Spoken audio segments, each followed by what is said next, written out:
नमस्कार, अभिवादन स्वीकार कीजिए राजेश्वरी सांकृत्यायन का। आज की स्पेशल रिपोर्ट में हम बात करेंगे, क्या राहुल गांधी के उभार ने विपक्ष के अन्य महत्वाकांक्षी नेताओं की उम्मीदों पर पानी फेर दिया है। अभी राहुल गांधी के लंदन में भारत विरोधी दिए गए बयान पर माफी मांगने का मामला ठंडा भी नहीं हुआ था। अब 4 साल पुराने मानहानि के एक मामले में कांग्रेस के पूर्व अध्यक्ष राहुल गांधी को गुजरात की सूरत जिला अदालत ने सजा सुना दी है। ये मामला मोदी सरनेम पर की गई विवादित टिप्पणी का है। दरअसल 2019 के लोकसभा चुनाव से पहले राहुल गांधी ने कर्नाटक के कोलार में एक रैली के दौरान कहा था, नीरव मोदी, ललित मोदी, नरेंद्र मोदी का सरनेम एक ही क्यों है? सभी चोरों का सरनेम मोदी क्यों होता है? राहुल की इस टिप्पणी को लेकर भाजपा विधायक और गुजरात के पूर्व मंत्री पूर्णेश मोदी ने शिकायत दर्ज कराई थी। राहुल के खिलाफ आपराधिक मानहानि का मुकदमा दर्ज हुआ। बीजेपी नेता का कहना था कि राहुल गांधी ने इस टिप्पणी से पूरे मोदी समुदाय को बदनाम किया। सूरत कोर्ट ने पहले राहुल से पूछा कि क्या वह माफी मांगेंगे, तो उन्होंने कह दिया कि यह माफी मांगने का मामला नहीं है। इसके बाद कोर्ट ने राहुल को दोषी करार करते हुए उन्हें 2 साल की सजा सुना दी। हालांकि अदालत से उन्हें जमानत भी मिल गई।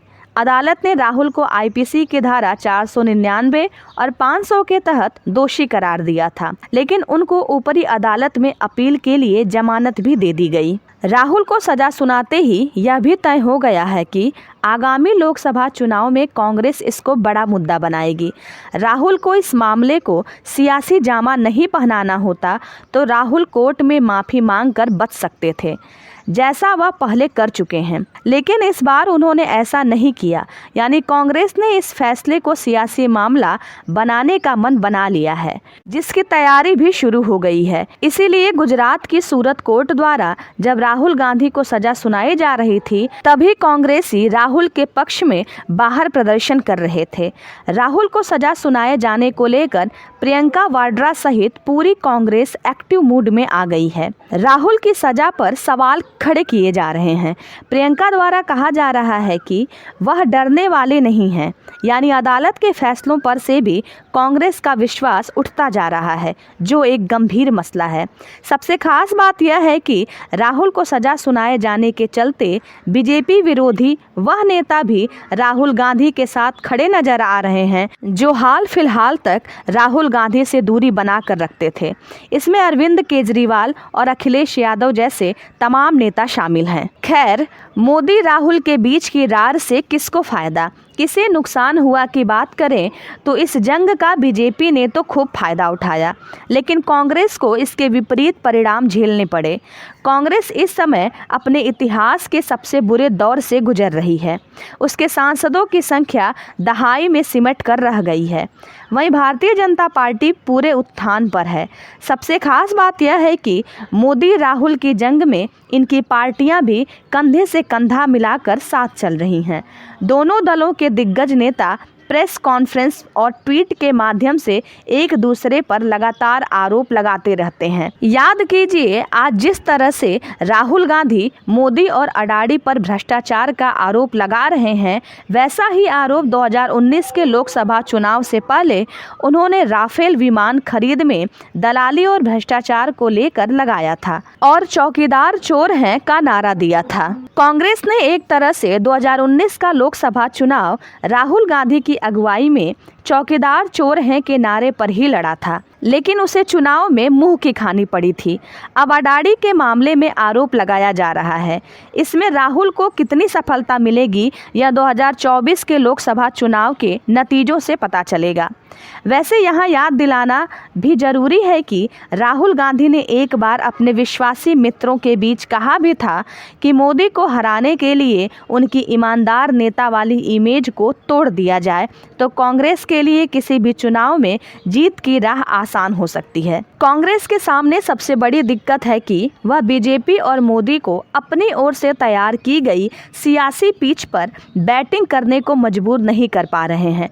पिछले 2 आम चुनावों में बीजेपी ने अपने मनमाफिक पिच तैयार की, चुनावी जंग को मोदी बनाम अन्य के रूप में बदला और इस युद्ध में विजेता बनकर उभरी।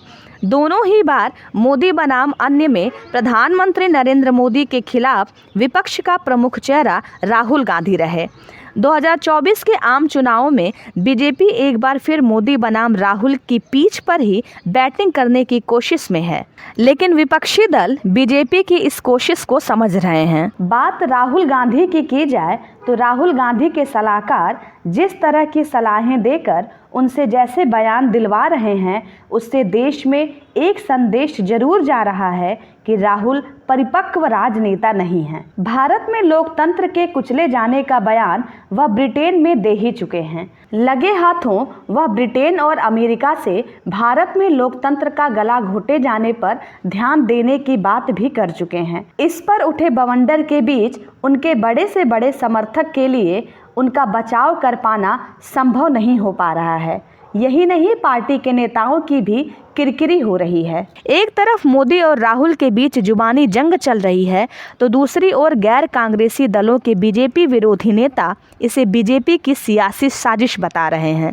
इन नेताओं को लगता है कि भारतीय जनता पार्टी का शीर्ष नेतृत्व 2024 के लोकसभा चुनाव को मोदी बनाम राहुल बना करके चुनावी बढ़त बनाने की रणनीति बना रहा है। तृणमूल कांग्रेस अध्यक्ष और पश्चिम बंगाल की मुख्यमंत्री ममता बनर्जी तो यहाँ तक कहती हैं कि राहुल के जरिए बीजेपी मोदी की टीआरपी बढ़ा रही है। लोकसभा चुनाव अगर मोदी बनाम राहुल के बीच फंस जाता है तो इसका भरपूर फायदा भारतीय जनता पार्टी को मिलेगा और उसकी सत्ता में पुनः वापसी हो जाएगी, क्योंकि आज की तारीख में मोदी के सामने राहुल गांधी कहीं टिकते नहीं हैं। राहुल का बड़बोलापन बीजेपी के लिए प्लस पॉइंट साबित हो रहा है। राहुल गांधी जितना बोलते हैं उतना बीजेपी को फायदा होता है। बीते दिनों तृणमूल कांग्रेस के प्रमुख ममता बनर्जी और समाजवादी पार्टी के प्रमुख अखिलेश यादव की कोलकाता में मुलाकात हुई थी। अखिलेश ने अबकी से कोलकाता में समाजवादी पार्टी की राष्ट्रीय कार्यकारिणी की बैठक बुलाई थी, जहां वह ममता बनर्जी से मिले थे और गैर कांग्रेसी गैर बीजेपी तीसरा मोर्चा बनाने की ममता से चर्चा की थी। इसी दौरान ममता ने राहुल गांधी को निशाने पर लेते हुए कहा था कि अगर राहुल विपक्ष का चेहरा है तो फिर कोई भी नरेंद्र मोदी को खराब नहीं कह पाएगा। उन्होंने यह भी जोड़ा कि राहुल गांधी मोदी की सबसे बड़ी टीआरपी हैं। इन दिनों जब भाजपा इस बात पर जोर दे रही है कि राहुल गांधी लंदन वाले अपने बयान के लिए माफ़ी मांगे, तब कांग्रेस यह बताने में लगी हुई है कि वह सावरकर नहीं है।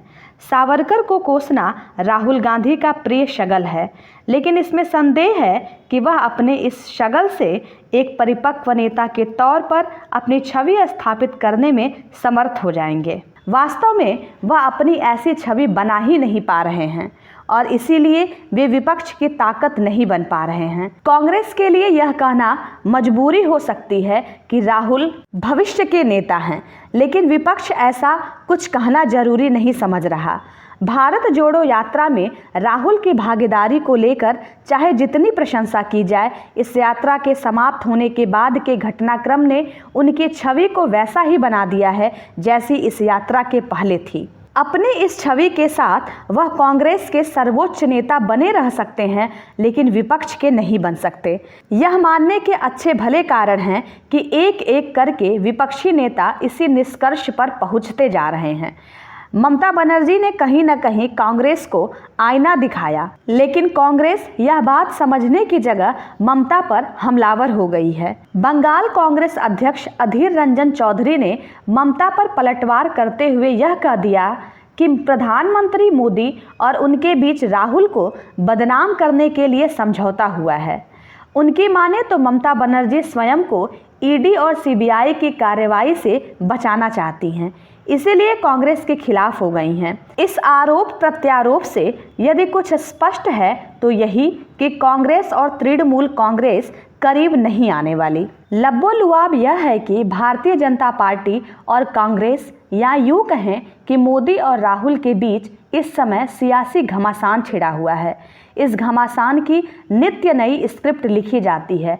दोनों के बीच आरोप प्रत्यारोप का जो दौर चल रहा है वह वर्षों बाद भी थमने का नाम नहीं ले रहा है। मोदी राहुल के बीच कटाक्ष और आरोप प्रत्यारोप का सिलसिला 2014 के लोकसभा चुनाव के कुछ समय बाद शुरू हुआ था और 10 वर्षों बाद 2024 के चुनाव करीब आने तक जारी है। अब तो यह लड़ाई संसद तक में पहुंच चुकी है। राहुल गांधी के विदेश में दिए गए कुछ विवादित बयानों को आधार बनाकर बीजेपी उन पर न केवल हमलावर है बल्कि राहुल से संसद में माफी की मांग करते हुए सत्ता पक्ष संसद की कार्यवाही भी नहीं चलने दे रहा है। इसके उलट कांग्रेस मोदी अडानी पर भ्रष्टाचार का आरोप लगाकर इसकी जांच के लिए संयुक्त संसदीय कमेटी बनाए जाने को लेकर अड़ी हुई है। यही वजह है कि 13 मार्च से शुरू हुए बजट सत्र कामकाज बिल्कुल ठप पड़ा है। इस सत्र में आम बजट पर चर्चा और उसे पारित करवाने समेत कुछ अहम सरकारी काम निपटाने होते हैं। संसदीय इतिहास में संभवतः कम ही ऐसे मौके आए होंगे जब विपक्ष ही नहीं सत्ता पक्ष भी सदन नहीं चलने दे रहा है, वह भी एक सांसद से माफी की मांग को लेकर, क्योंकि इस समय कांग्रेस में राहुल गांधी की हैसियत एक सांसद से अधिक कुछ नहीं है। बीजेपी की इस चुनावी रणनीति में राहुल को सूरत कोर्ट से मिली 2 साल की सजा का भी तड़का लगना तय है। बीजेपी इसके सहारे राहुल गांधी के खिलाफ लगातार हमलावर रहेगी। आप देख रहे थे स्पेशल रिपोर्ट। यदि आपको यह स्पेशल रिपोर्ट पसंद आई हो तो प्लीज़ हमारे चैनल को लाइक, शेयर और सब्सक्राइब करें। राजेश्वरी को सुनने के लिए आपका बहुत बहुत धन्यवाद।